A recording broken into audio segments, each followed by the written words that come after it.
Welcome to T Simple Podcast. We focus on providing simple solutions in a classroom. I have my sister, Raven Kennerson. She is a digital creator, a social media influencer. Go ahead. What is your YouTube channel, Raven? Raven, that's AYERAVEN. Where she promotes hair care products, particularly Black-owned hair care products. She has an IG channel that's named A Raven. She is a real queen. When young sisters see her, they not only see her beautiful face, but they see her hair, they feel inspired, and they want to know who is that? Who's that? I want to be like that. They're mesmerized. She's not only a Black hair advocate, but she has an MBA from the HBCU peer review, A&M University, right? AV, you know.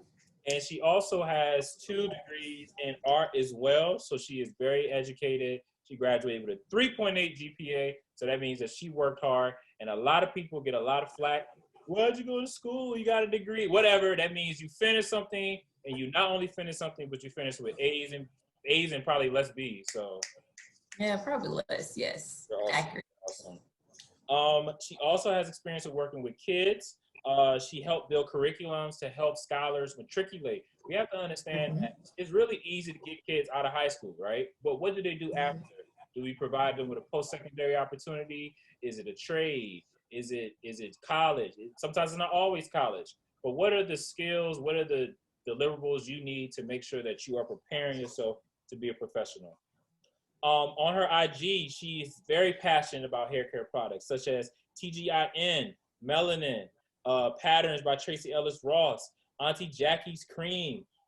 She has it all. She even cooks on her channel. So you're not only getting an amazing, smart, amazing person, but she's also giving you knowledge. We got my sister Raven in the house. What's up? Hey, thanks for having me today. I'm excited to be here. I'm excited to have you as well. How you doing today? I'm doing great. What is it? Wednesday, Yep. Middle of the week, almost to Friday. I mean, hey, made it halfway through. Absolutely. So I love your energy, but make sure we keep it up. The T Simple Podcast, we have 3 affirmations. All right, the first affirmation is a snap. All right, so if I'm saying something that's thought-provoking and you like it, you want to give me some type of affirmation, go ahead and snap. The second one is a golf clap. It's like, okay, usually a golf clap, you're usually shaking your head, so it's probably a golf clap, and okay. And then the last one is when you're just like, yo, I gotta stop what you're doing. I gotta raise the roof for you because you are killing it, whatever you're saying. I appreciate it. So those are 3 affirmations, Raven. I know you're gonna do them, but your energy is super amazing. And again, what is your YouTube channel again? What is it? It is A Raven. A Raven. So, A Raven, why are you so passionate about Black hair care products? Why? I feel as if like the Black hair companies really take time in their ingredients and formulating the perfect things that work for our hair. I mean, obviously they're Black, but they also have Black hair. So being able to put the right products for us, by us, it's amazing. So I love it, and started completely using Black hair products. My hair has been healthier, it has grown, and I can't complain about it. And one thing I read about just like with Black people in our hair is like it's our connection to the spirit. It's our connection to something that's higher. One thing that they used to do whenever they would capture slaves, they would cut their hair off. Because that was their culture, you know what I mean? That was, you know, with the Rastafarianism, when they see your hair, and depending on how long your hair is, that they can tell what your story was. You know what I'm saying? Yeah. So, what would be the story of your do or your hair for the last couple of weeks? What's the story behind it? Man, so the last couple of weeks, last couple of years. I mean, so give me the weeks and then go into the years. Yeah. So, I mean, the last couple of weeks, I've just been like, my hair's been free. It's been falling. I just recently cut all of my hair off after being natural for like 8 years. So it's just been out. I haven't been using like too many protective styles. I've been excited about just wearing my hair out, letting it flow, letting it bounce, all of the fun things. Like, it's pretty bouncy right now. Absolutely. All that elastic energy. And what about, how did you get to this process of just, getting it there? What was like this quick, real briefly, what was like the climax to getting to where you are now? How long did it take? Man, it took me 8 years. It took me a full 8 years. It took me a full 8 years to get to the point to where I'm just like, this is my hair, this is my point, this is what I'm gonna do, this is what I'm gonna wear. I feel free, I feel excited, I feel confident when I have my hair out. For a long time I didn't. I was just like, I want to have my hair straight back, I want to fit in with everybody else around me. But finally I just found that confidence and I'm like, this is where I'm at. And then I teach my girls, black girls, my Hispanic, my Latina ex girls to be proud and what their hair texture is. And that's where I'm at. So when I started working with youth, it's like, hey, this is what we're gonna do. We're not putting any extra chemicals in our hair because that's gonna seep into you. We're just gonna wear it natural, we're gonna have fun, and we're gonna live our lives. That's so important because hair is really important to our youth. They care about it. They really care about their hair. And speaking of the youth, I'm a teacher. You have experience working with kids as well. Let's go to teacher tip of the week. So one thing that I always stress about teachers is the style. You gotta have some type of style when you're in front of kids. That doesn't mean you gotta wear the same brand clothes that they wear. Doesn't mean that you gotta spend all this money on it, but have a sense of identity and look neat. You know what I'm saying? Not look professional, obviously, but have your own flavor to it. Because kids see that and they're like, okay, he or she took some time in their dress, their hair, their makeup, or whatever. Then they're probably gonna take time in this lesson. Mm-hmm.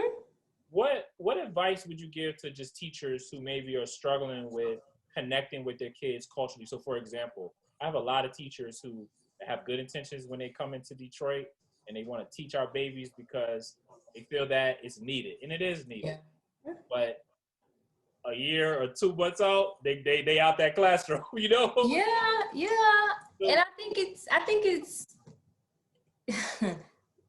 our students, our youth, we're learning. We've all been there before. We all was young. We thought we knew everything that was going on around us, and we just needed someone to guide us. So my advice is to be that guide, to be that light, because you just never know what's going on in that youth's brain. In my opinion, the youth keep me young. Like they keep me hip, vibing, all those different things.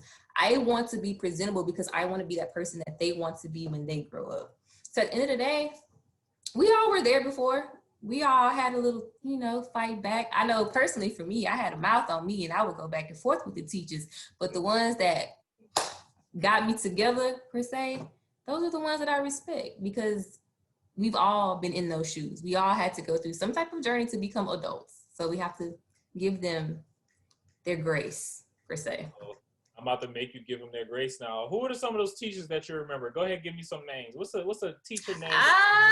So I can tell you right now, my favorite teacher of all time, and she knows this. I actually reached out to her a couple of years ago to tell her hey, okay, I appreciate you. She was my choir teacher. Her name is Marlene Cole.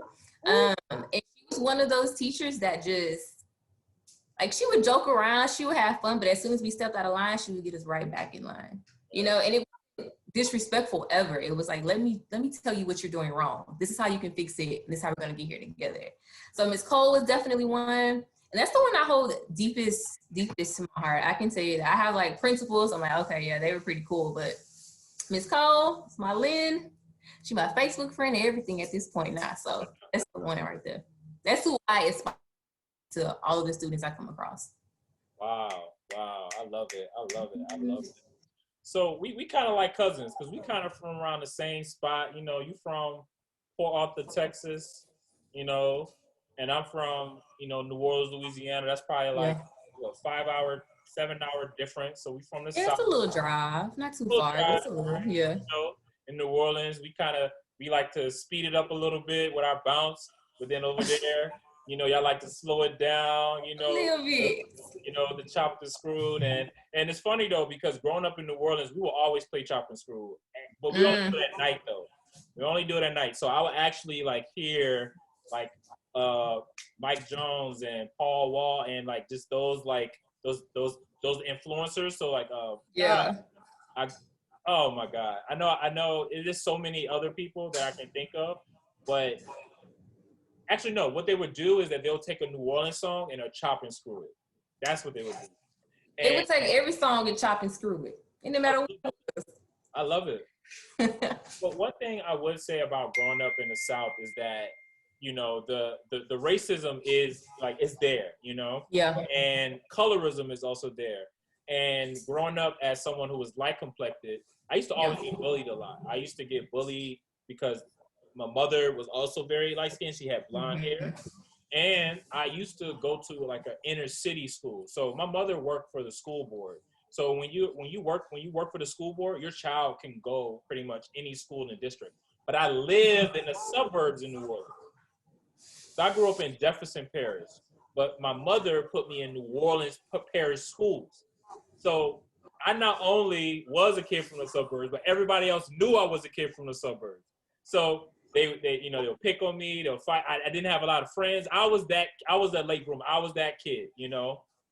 And I will always try to find an identity. So people that the girls like Lil Bow Wow, Lil Romeo, they all had long hair.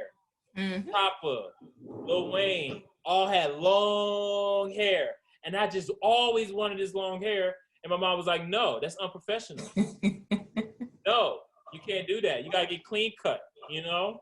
And it wasn't until I got grown enough, I started growing out. So just talk about that, the liberation you felt when you went from, you know, I guess your not natural, quote unquote, natural state to finding that. And maybe talk about maybe experience you had growing up that maybe influenced you to go to what you do what you're doing now.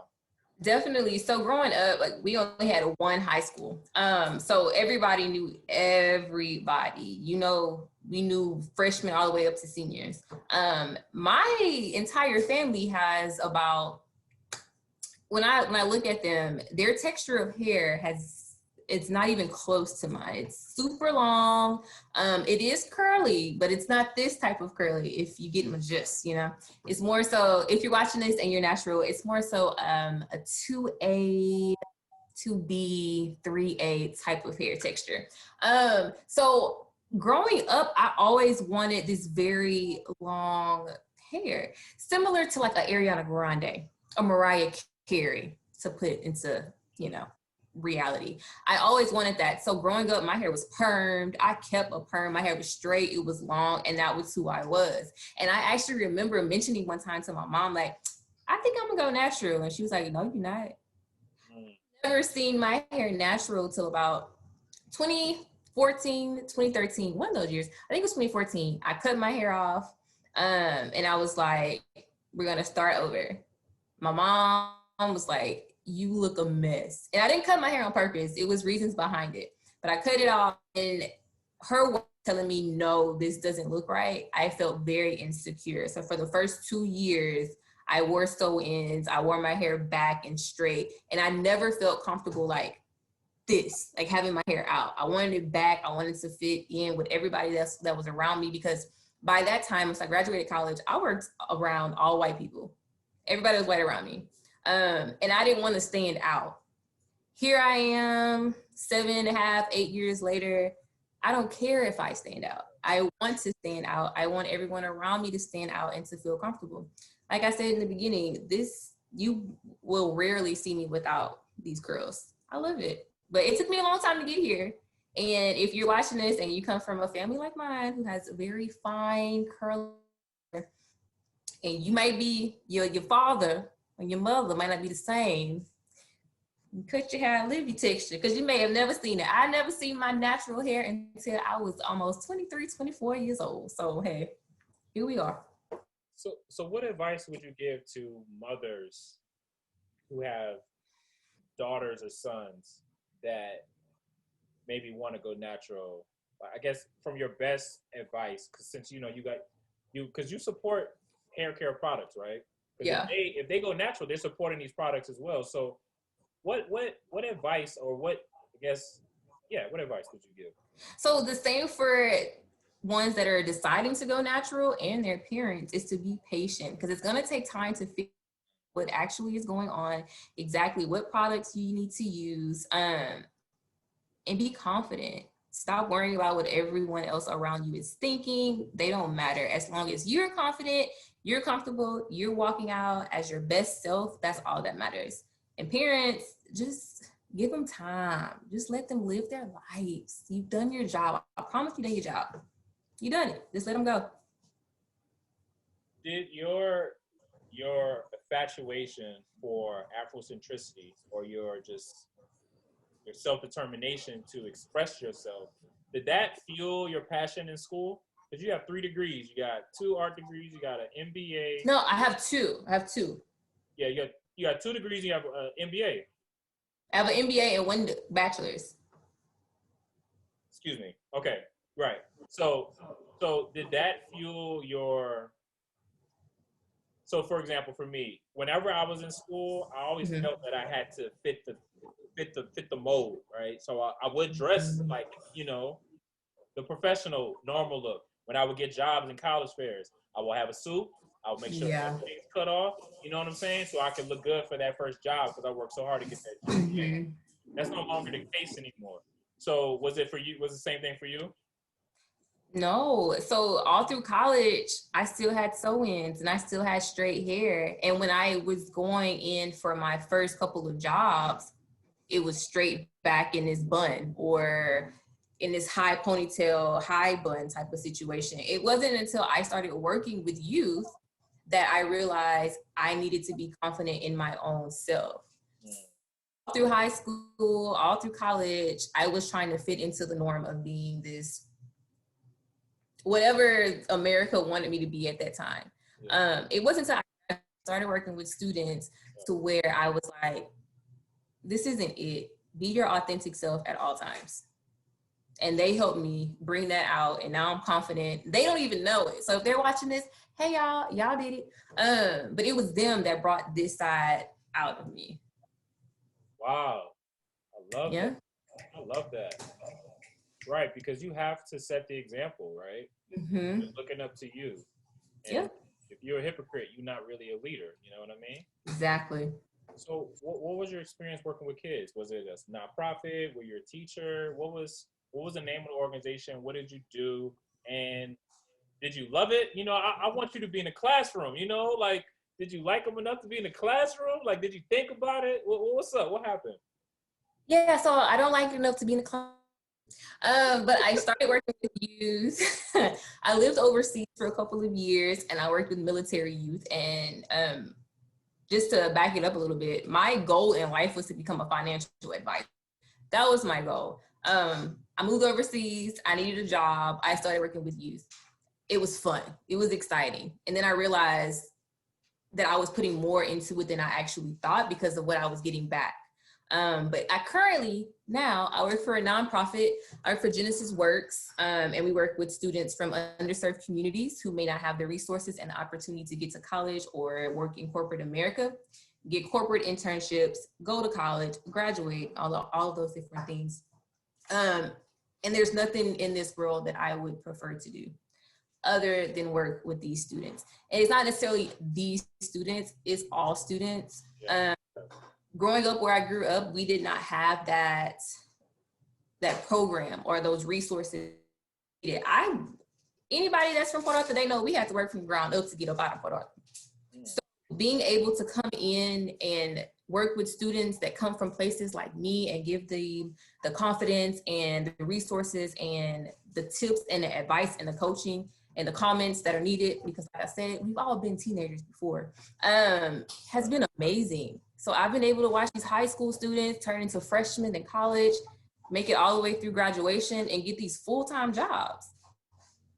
I didn't have that growing up. I don't know about you, but there's nothing I would prefer to do except for work with these students, work with youth, period, just to make sure that they have what it takes to succeed. Would you do it for free? I would. Wow. Okay. I would, because honestly, I want my money, to be clear, if you're watching this. But there's always a space and there's always a time, and students will always need us. So if somebody's out there and they need some help, call me. I help you. I'll be a mentor and a coach. Mentor. I love it. Absolutely, absolutely. One thing that I found that living in Detroit, that being a blue collar city, there are only blue collar jobs. And nothing's wrong with having a blue Mm. collar job, but we have to understand that the way that the industry is changing, a lot of white collar jobs are more demand, or they're revolutionizing more. I would say. Um, what advice would you give to scholars who just want to get like a regular job versus like that internship that might not pay, right? But you might Yeah. get valuable experience that can maybe get you. So I guess what I'm saying is, what's the difference between being a career and a job? You know what I mean? Like getting something that's permanent versus something that's temporary. And then how do you give advice to kids based off of your experience? Yeah, so the good thing about my job is I work with all of those. I work with students who need a job right now. Like they cannot go to school right now because they can't afford school, but they need a job. So I'm here to help them figure out what's going to happen. My only advice is to have a plan. Regardless if you need a job now and you're looking for a future career, or if you want to start from the bottom up, have a plan for yourself on what you want to do in the future. Because you can't just say you want to do something without figuring out the steps to get there. And that goes to parents, that goes to students. We have to start with a plan. Sometimes the plan is not easy to come up with, but that is the stepping stone. Have a plan and then you start to execute. So if I'm working at say White Castle, I just Okay. graduated high school. What's a feasible plan would you advise a scholar over like a maybe like a 5 month course? So say he or she just got the job. What would be the advice would you give that scholar? They working at White Castle, graduated high school. What advice would you give them to get them maybe to the next level, or just your best advice from your perspective? Well, my first question would be, what is your goal? Is your goal to stay at White Castle, become a manager, and then one day possibly own a White Castle? Or is your goal to work at White Castle, build money up to maybe get a certification, maybe attend technical school, maybe attend a 2-year, maybe attend a 4-year? Like, what is your end goal here? Because if this is your end goal, then let's figure out how we can figure out to make this a little bit better for you. I don't want you to just be flipping the burgers the whole time. Maybe you can manage these people. And from that can come more opportunities. You can apply somewhere else because it's on your resume that you have managed a few people and you have time management skills. So it's starting, what is the goal that you have? Let's reach your goal. What is the plan that you have? Let's make a plan to get to your goal. So whether you're at White Castle, whether you are applying to White Castle right now, is that your end goal, or is this your stepping stone to figure out what's next for you? I love it. I love it. We got A Raven coming in with the gems, the T Simple podcast. You know, she got the energy and she's dropping the gems. I love it. I love it. I love it. So let's talk about design essentials. What are design essentials? And after that, I want to talk about like what's some hair advice would you give to some people who are interested in going to, natural? What are some brands would you recommend? What is some concoctions you've been whipping up in the kitchen? Before we answer that, what's design essentials? What's that? So it is a Black-owned hairline. One of my favorite. They have a hairline. What's it called? Almond and avocado. They have a shampoo, conditioner, leave-in, all the different things. But what's great about it is that it's very moisturizing and very nourishing for our hair. So if you are interested in design essentials, I do have an affiliate link in my Instagram bio that you can use, but it's an amazing product. I usually recommend this to naturals who are starting out, and then you like something easy because it'll help you navigate through those curls, because of course we have very tight curls and it's not always easy. But it's one of my favorite lines out there. Absolutely, absolutely. And what are some if somebody wanted to go to the what's the beauty store, or order online, because my wife, she gets, I don't know where she gets all this stuff from, but she always got some stuff coming in from everywhere. Yeah. What are some brands would you recommend? And because I know, because texture, right? The texture of your hair matters, and the combination of what you put in it also matters. So maybe talk personalized, like what's your chemistry? What's your formula that you use? And what are some of those brand names? Yeah, so for me, I have high porosity and I am a 3C 4A natural. So the textures come from like 1A, it's a lot. 1A all the way to 3C. Then you have your porosity of your hair. You have a low porosity, normal porosity, high porosity. If you don't know what that is, I think porosity of your hair is the most important. So I do recommend that you Google whether or not what porosity you have. And there's also tests, very simple tests that you can take to figure that out. I like cream-based products because that just works best in my hair. Because I don't want to sit down for a super long time trying to figure out what to do. Cream-based, just kind of go through and I'm done with it. So my favorite products, of course, Design Essentials. Uncle Funky's, if you have any type of type 4 hair, Uncle Funky's daughter, and that is Uncle Funky's. Uncle Funky's daughters, they have a really good line, and I also have a discount code, and it's A-Raven. You get 15% off. I'm trying to tell you. But for any type 4 hair, it's good, and it smells really amazing. And they're actually located in Houston. And then we have TGIN, and that stands for Thank God It's Natural. And the owner is actually a breast cancer survivor. And her products, I haven't tried a product from that line that I have disliked so far. I'll leave it at that point. And she has a few, it's newer than the other ones, but that's a really good line as well. And those are more on the affordable end. If you're trying to go up, I recommend Camille Rose. Oh, good more. But I can go on and on. I am a product junkie. I have a problem. I can admit that.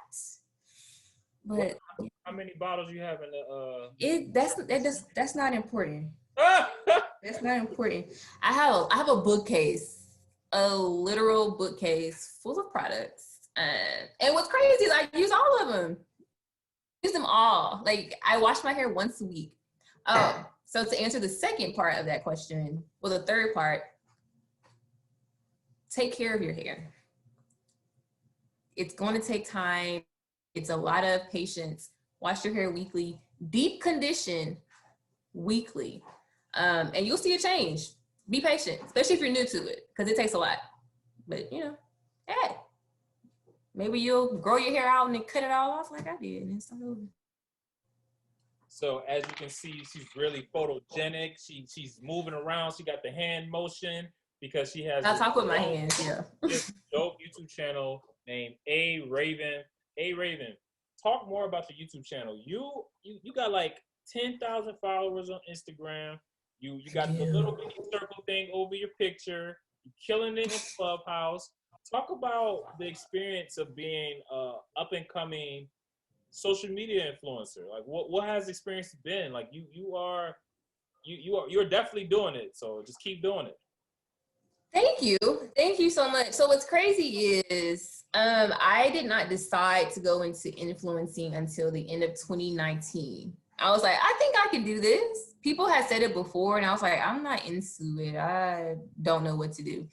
So I started at the end of 2019, but I did not take it seriously until about June, July, mid-COVID pandemic. And I was like, if I can do it. And it kind of just took off. I've always had a pretty big personality, so being in front of a camera was never a problem for me at least. And it kind of took off. It took off bigger than and faster than I expected it to. So it's exciting. I like it. I like people when they ask me questions. I'm like, yeah, so you should do this. You should try this. And I just got into like DIY and stuff. So if you're on my page, you'll see like an aloe vera DIY. Try that, because that will help your hair a lot grow. It'll help your hair grow a lot. As you can tell, she's really passionate about this stuff. I got my sister, A-Raven. A-Raven, where can they find you, and what's some cool stuff you got popping up on your channel or any other things? Yeah, so you can find me, like I said, all social media platforms, A-Raven. I am on Instagram, YouTube, Facebook, just got on Pinterest and TikTok. And I'm also on Clubhouse. So I just started a room on Clubhouse, and it's the Natural Hair Community Meetup. We're trying to figure out the specific day, but the first one went extremely well. So just come. If you're new to the community, if you're an OG to the community, come ask questions. Let's just chat. I have a lot of new videos coming out this month with my new haircut, and just starting fresh, trying some new products, trying to see what's going on. We're going to have fun this year. And that's the simplicity, y'all. I got my sister A, Raven. She in the South, but she's here with us in Detroit, spitting the game, talking to us, giving us the knowledge. She is super, super, super, super smart. She's a leader. As you can tell, she has a lot of energy. She loves to just be herself in front of people. She's mentoring kids, giving back to the youth, giving back to Black businesses, and making sure that you're giving back to yourself. Take care of yourself. Take care of your hair, and take care of your lives. Go ahead, Miss Raven. Go ahead and end it off. Go ahead with your little magic. I don't know. Do something. Thanks for watching, guys. Make sure you come back to the podcast next time. It's been great chatting with you all. There we go. Peace out, y'all. Bye. My name is Calvin Nellum. I'm a robotics teacher. I'm a student advocate, motivator, educator, but most importantly, I'm all about providing access and equal opportunities for my people, and I think education is that route. I teach in Detroit because it gives me opportunity to be a motivator, educator, and advocate to provide equal opportunities for young people. What motivated me to become a teacher was honestly just following my passion. I love science, I love scholars, I love kids, and I really think, me putting that together, teaching, really was that path, and so that's why I became a teacher. Educate, grow, elevate. To learn more, visit teach313.org.